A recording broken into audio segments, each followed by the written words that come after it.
దేవాని దివ్యవాక్యము ఏవేగా మాకు దొరికెను.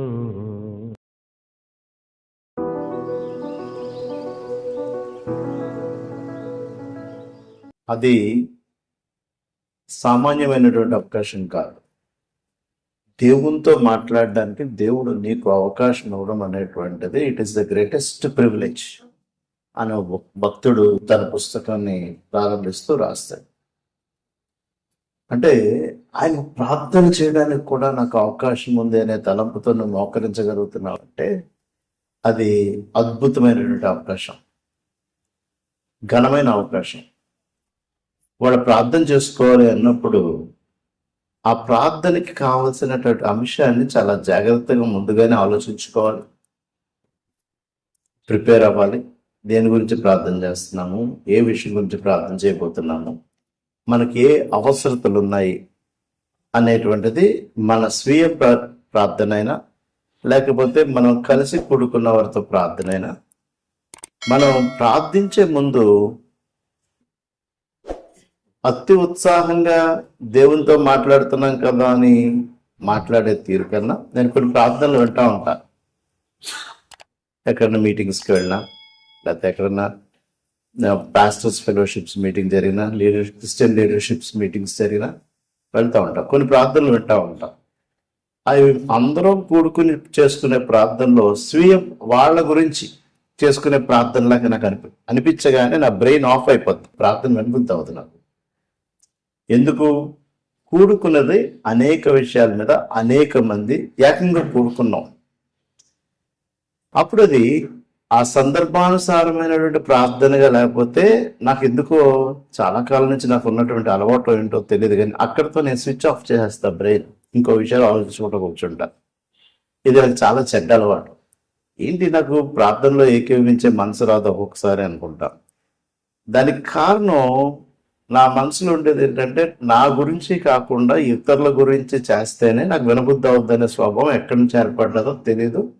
దాంతో స్వయంగా వాళ్ళ గురించి, వాళ్ళు చేస్తున్న పని గురించి లేకపోతే వాళ్ళ కష్టం గురించి మాట్లాడేటప్పటికి అది వాళ్ళ సొంతంగా గదిలోకి వెళ్ళి చేసుకునే ప్రార్థనని పబ్లిక్కి తీసుకొచ్చారేంటి ప్రభు అని చెప్పి నేను ఆగిపోతా. అయితే దానిలో నేను సరి చేసుకోవాలి, నా ఆలోచనలు కూడా సరి చేసుకోవాలి. కానీ దేవుడు ఏం కోరుకుంటాడు అనేది కూడా మనం ఆలోచన చేసుకోవాలి. మీరు ఎవరైనా ఢిల్లీ వెళ్ళి వచ్చాను, మోడీతో మాట్లాడొచ్చానని ఎంతమందికి చెప్తాం? మాట్లాడొచ్చాక మనం తార్షపడ్డ ప్రతి ఒక్కరికి it is greatest privilege to talk to the president and prime minister. దాన్ని ఎంతో సంతోషంగా మనం ఇతరులకి ఈ దినాన్ని నేను ముమ్మారు దేవునితో మాట్లాడాను అనే ప్రివిలేజ్ అది ఒకే ఒక్క అంశానికి ఉంది, అది ప్రార్థన అంశానికి.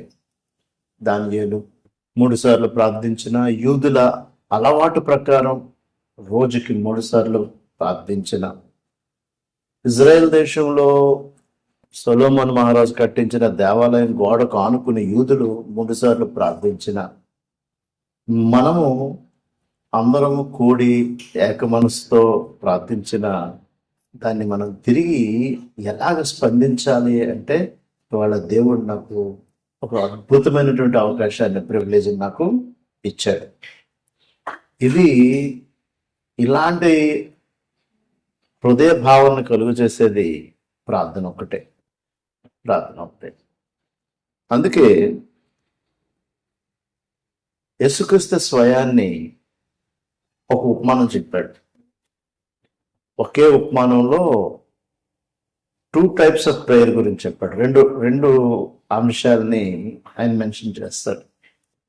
దాన్ని చదువుకునే ముందు ఒక దేవుడు ప్రణాళికలో ఒక ప్రణాళికబద్ధమైనటువంటి పనిని మనకు చెప్పినప్పుడు అది ఇంకా అన్డిస్ప్యూటెడ్, దానికి ఇంకా కాంట్రడిక్షన్ ఉండదు, దానికి ఎదురు ఉండదు, దాన్ని తర్కించుకోవాల్సిన అవసరం ఉండదు. దేవుడు ఈ ప్రణాళికని ఇలా చెప్పాడు, ఇలా చేయమన్నాడు, ఇలా సిద్ధపరిచాడు అంటే మళ్ళీ ఈ భూమి అంతమయ్యే వరకు కూడా దేవుని ప్రణాళిక.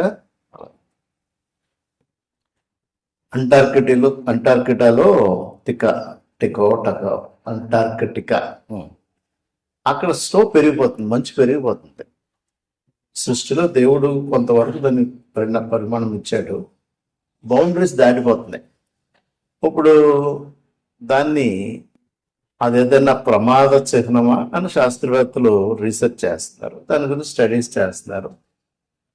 డెఫినెట్గా కాలాలు మారినాయి. వర్షాకాలం అనుకున్న టైం కన్నా వేరే టైంలో వస్తుంది, పడవలసిన దానికన్నా ఎక్కువ పడుతుంది. చలి తగ్గిపోవాల్సినప్పుడేమో చలి పెరుగుతుంది. వేడింతకాలం అనుకుంటే టైమ్స్, సీజన్స్ ఇవన్నీ అంటే ఒక శాస్త్రవేత్త జోకింగ్గా అన్నాడు, దేవుడు ఇంకొక సన్నను క్రియేట్ చేస్తే బాగుండు, ఇంకో సూర్యుడిని. అంటే ఈయన ఇక్కడి నుంచి అక్కడికి వెళ్ళి తిప్పుకుని అక్కడికి వచ్చేటట్టు చాలా లేట్ అయిపోతుంది, మంచిగా అరగట్లేదు. అటు నుంచి కూడా ఇంకో సూర్యుడిని దేవుడు సృష్టిస్తే ఆ రెండు సూర్యుడు అటు ఇటు వదిలించి ఇలా వెళ్తే కొంత ఉష్ణోగ్రత అక్కడ పెరుగుతుందని జోక్ చేశారు. It is a joke. కానీ ఇన్ని వేల సంవత్సరాలు సృష్టి అయిన తర్వాత కూడా ఆ ఒక్క సూర్యునితోనే దేవుడు తన ప్రణాళికని నడిపిస్తున్నాడు. లేకపోతే ఇక్కడ చీకటి అయిపోతే చంద్రుడు ఎక్కడో ఉన్నాడు, రెండు చంద్రులు ఉంటే బాగుండు, రెండు సూర్యులు ఉంటే బాగుండు అంటే అది ఆ సృష్టికి విరుద్ధం.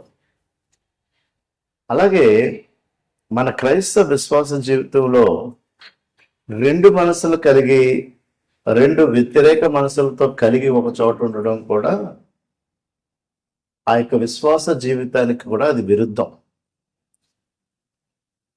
అందుకే దేవుడు ప్రతిదీ చూసినట్లయితే ప్రభు బలను కూడా కలిసి కూడి, లేకపోతే ఎవరింట్లో కమ్యూనియన్ తీసుకోవచ్చు. ఆయన ప్రణాళికలో మనం చెప్పింది ఏంటంటే ఆయన జ్ఞాపకం చేసుకోవడానికి కలసి కలసి అనే మాట చాలాసార్లు ప్రార్థనకి చాలా విలువైన మాటగా అది రాయబడింది. కాబట్టి ఎప్పుడైనా మన సంఘంలో కొన్ని సాక్ష్యాలు చెప్పమన్నప్పుడు ఆ సాక్ష్యాల్లో విలువైనటువంటి సాక్ష్యం ఎప్పుడు కూడా సంఘ ప్రార్థనలు అని మనం వింటూ ఉంటాం. దానిలో దేవుని కార్యం ఏంటంటే అది అద్భుతం కాదు, మీరు ప్రార్థన చేసినందుకు అక్కడ జరిగినందుకు అది అద్భుతంగా జరిగింది, గొప్ప కార్యం జరిగింది. అద్భుతం వేరు, గొప్ప కార్యం. కాబట్టి మన సంఘంలో మేము కలిసి ప్రార్థించినప్పుడు దేవుడు గొప్ప కార్యాలు చేశాడని సాక్ష్యం చెప్పగలగాలి అంటే ఐక్యత కలగాలి. అక్కడ వాళ్ళందరిలో ఒక ఐక్యతకి ప్రథమ ఫలం గొప్ప కార్యం చేయడం అనేది. సో ఏక మనసుతో చేయడం మళ్ళీ అంటే అందరం ఒక ప్రార్థనకు కూడుకున్నప్పుడు కుటుంబ ప్రార్థనే కానీ, సంఘాల ప్రార్థనే కానీ, లేకపోతే స్త్రీల కూడికతో కూడిన ప్రార్థనే కానీ, ఇద్దరు ముగ్గురు ప్రార్థన చేసుకునేటువంటిది కానీ, వాళ్ళ ఇద్దరు ముందు మధ్య ప్రార్థనకు ముందు ఒక ఐక్యత ఏర్పడాలి. ప్రార్థన అంశాల మీద ఒక ఐక్యత ఏర్పడాలి. మనసులో ఉన్నటువంటి ఆ యొక్క విభేదాల్లో ఉన్నవైనా ఐక్యత పడాలి వాళ్ళిద్దరు. దాన్ని సరి చేసుకుని ప్రార్థన చేస్తే దేవుడు గొప్ప కార్యం చేస్తాడు. కాబట్టి ఈ ప్రార్థనల గురించి ఆలోచించినప్పుడు ఇది శిష్యరికానికి నేర్పించడానికి లూకాసు వార్త 18వ అధ్యాయంలో దేవుడు ప్రార్థన గురించి మాట్లాడుతున్నాడు. ఈ శిష్యులకి బోధించేటప్పుడు ప్రార్థన ఎందుకు మళ్ళీ ఈ ప్రార్థన గురించి ఆయన ఉపమాన రీతిగా ఎందుకు మాట్లాడాడు అంటే, వీళ్ళు లోకంలోకి వెళ్ళబోతున్నారు కాబట్టి, ఈ శిష్యులు లోకంలో అడుగు పెట్టబడుతున్నారు కాబట్టి వీళ్ళు చేసేటువంటి క్రియల్లో గొప్ప కార్యాలు చేయాలి. గొప్ప ఘనమైన కార్యాలు ఆయన నామాన్ని వీళ్ళు చేయాలి. వాళ్ళ నామాన్ని వీళ్ళు గొప్ప ఘనమైన కార్యాలు చేస్తూ ఉంటే దేవుడు వీళ్ళు చేసిన పనికి అద్భుతమైన రిజల్ట్ ఆయన ఇస్తాడు. ఆయన ఇచ్చే రిజల్ట్ అద్భుతంగా ఉంటుంది. దాన్ని మనం పరిగణలోకి తీసుకున్నప్పుడు ఈ దేవునితో మాట్లాడేటువంటి సంభాషణ మనం మన అవసరతల కొరకు, ఇతరుల అవసరత కొరకు, ప్రతి అవసరతని మనం జ్ఞాపకం చేసుకోవడం అనేటువంటిది ప్రధానంగా చాలా ముఖ్యం.